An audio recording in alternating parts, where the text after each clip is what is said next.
Howdy folks, if you're up to date on my most recent videos over the last couple of weeks, you'd know that I've been messing around a lot with the suspension on my 92 Fox Body Coupe.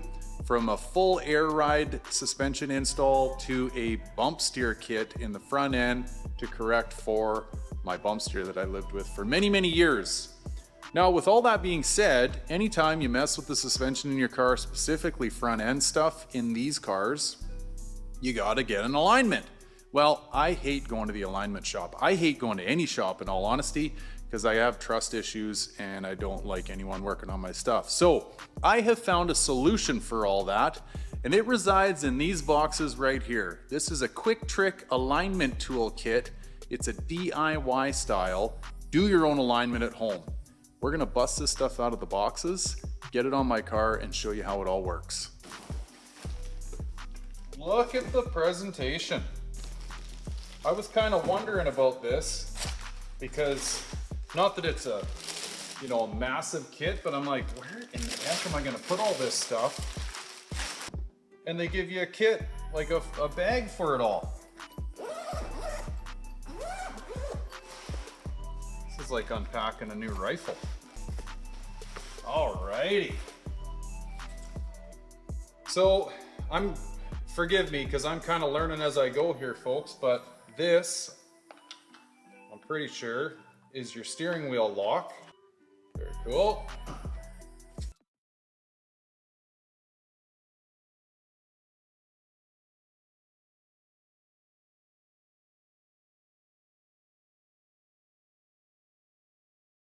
Oh, stickers! Who isn't excited when they get stickers?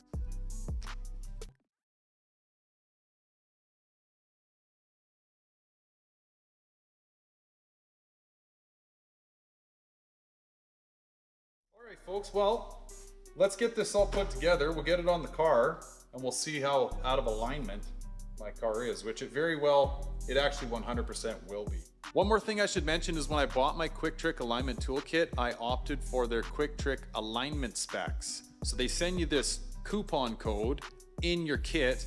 What you do is you go onto their website, you go to the store, you select that you want to buy their alignment specs, and then you put your coupon in and bang, you have access to their online library for every car's alignment specs from 1960 to 2019. I just put in make, model, year of my 92 Fox Body and I got the specs.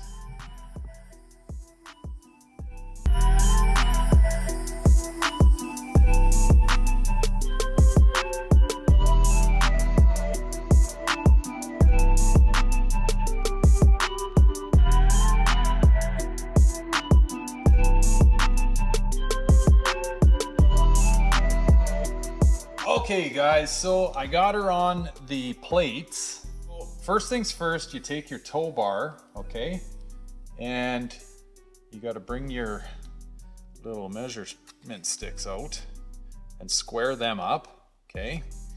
No rocket science here. Get yourself a square. Dial them into 90 and tighten down. Now, there's a whole myriad of different pins that you can attach these to your wheel with, pardon me. And it's for a whole variety of different rim and tire setups, fender to wheel clearance. You can stand these off of your wheel even further. These are the guys that are gonna work for me, all right? And they ever so nicely just sit, in my case, right on the edge of the rim here.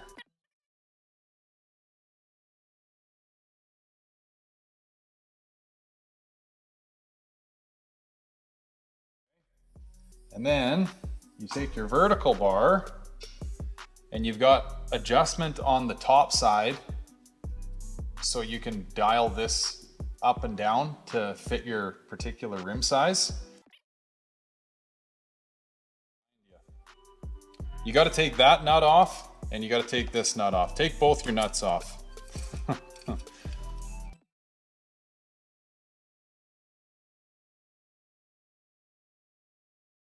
Now we're gonna nice and delicately set this guy up against the wheel, drop this down, put it on the top side. I kind of push down here and then dial this in. Now, another neat little deal, which doesn't seem like much, but it's just a couple of fancy little bungee cords. You can run these around the back side of your wheel for added traction, okay? Because we gotta essentially zero this whole system out. So take your level, all right? Now, depending on what the ground of your shop looks like, or your driveway or whatever, you should zero this guy out. So run it out in front of your tire. And there's a little zero feature. Okay, so we're zeroed. This actually, it beeps at you too, which is pretty slick, telling you that you're zeroed or you're at 90 or whatever. So we'll run this on the vertical bar and dial this back a bit. We're gonna zero this out at 90. Bar. 90. Tighten that guy up.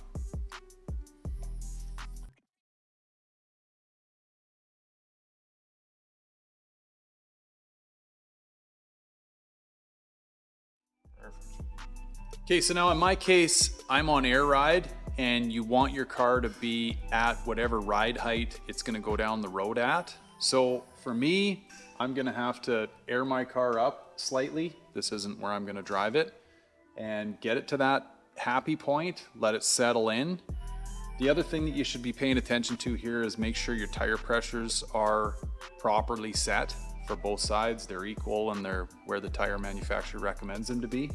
And make sure your suspension is settled at ride height before you start any measurements or changes.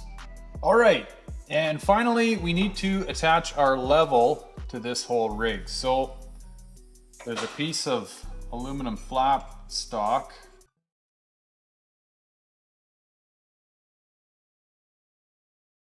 And the key to attaching your level is you just want to make sure that it's flush and square up against your vertical bar. And essentially this gives you an immediate camber reading. Okay.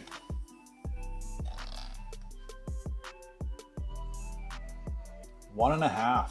Now we'll maybe come back to all this, but I wanted to show you just how to attach this, right? Make sure it's nice and square to your vertical bar.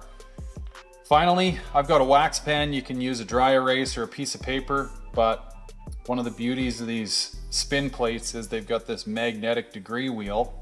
So place that on there wherever you want, and then mark your zero. I guess in a perfect world, you'd start somewhere square, right? Get your wheel eyeball straight and mark your zero out, because this is going to help us check our caster. Now just keep in mind that your kit is going to come with a set of instructions that shows you how to do all this, but for what it's worth, we're going to check mine here real quickly. So we're going to turn our level on. Make sure that it's on degrees, which we are, and we're going to turn the wheel.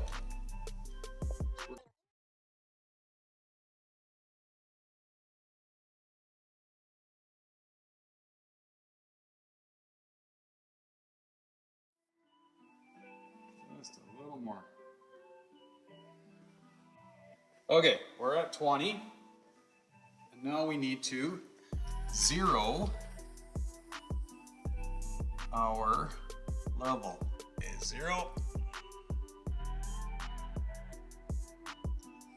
Now we got to come back essentially 40 degrees.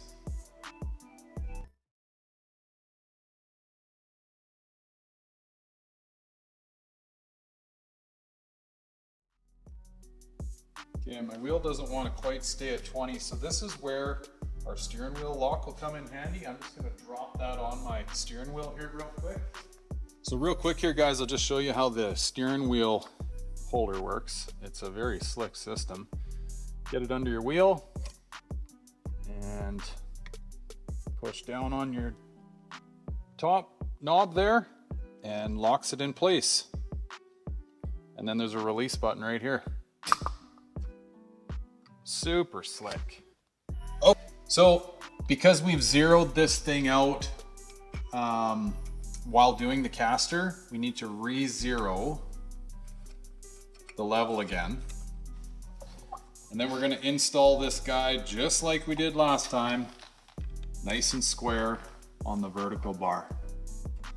Okay, and that's ultimately our camber. So we have negative 1.4 degrees of camber.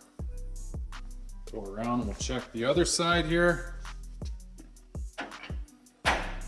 Making sure we're nice and flush here. Okay, and here we seem to have negative 1 degree of camber on the passenger side. And finally, we're gonna measure our toe. Now you're probably looking at this system thinking this looks completely different than the one that you measured camber with. Truthfully, it's not. All I've done is remove the levels off of each vertical bar on both front sides.